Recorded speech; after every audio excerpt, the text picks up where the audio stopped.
tahay hablaha yaryar maxaa oran lahayd ee raba footstep-kaaga inay raacaan horta waxaan ku dhihi lahay is-aamina qofka markii uu rabo meel in uu gaaro ama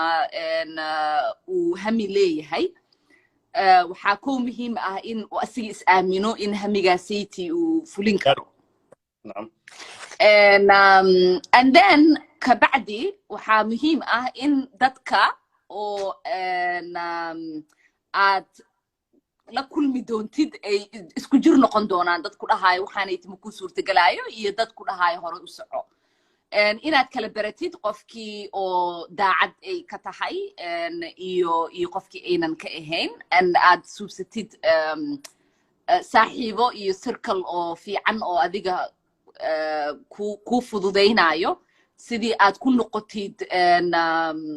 qof oo dhiirigelin leh oo meeshii uu raba gaari karo you know politics waa sport ay dhahaan it's survival of the fittest anybody or sports ciyaaro wuu fahmi karaa and truly it's about practice right and crafting yourself into being the best that you can be and then mana politics can I think dumarka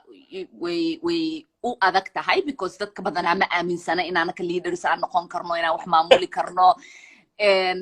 in guriga maahine meel kaleete aan kasoo bixi karno badanaa waxaad arkaysaa ragga markii ay dhahaan siyaasiya noqonaya qof oo weydiinaya male maxaa taqaanaa maxaa og tahay maxaa fahmi kartaa gabar laakiin you know everybody wuxuu rabaa in uu boqol wax weydiiyo steps uu marsiiyo and then nimanka also expectationadii kaleet way ka kala yaraanayaan waxaa lagu leeyahay walaalkaa hamiyuu leeyahay waxaan u fududeey kan u suubi kaas u suubi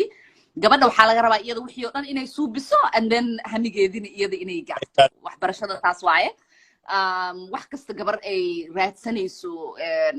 wixii shaqooyinkii dumar ahaan loogu talagalay iyo wixii kaleeta ay rabtay waaye ragga jidadka looga dhaqaajinaya wax kastoo obstacle ah waa laga leexinaya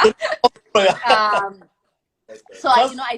I think badanaa dumar haddaan nahay laba choice aan haysanaa soo maaha inaan hamigeena aan raacno oo wixii aan rabno aan noqono ama in aan normal caadi iska dhigno oo ilmo aan korsano gurigeena aan joogno qof xaaskiisa aan noqono marka traditionally way nagu adag tahay maskax ahaan in haweeney oo ilmo haysato guri maamulanayso ay guriga banaankiisana hami ay ka yeelato hamigeedana uu yahay hadda hami weyn oo rabto wax weyn inay taariikh meel fiican ay ka gasho marka challenge wuu weyn yahay inaadan waxaas dhag u dhigin oo aad iska fahantid like that's just tradition and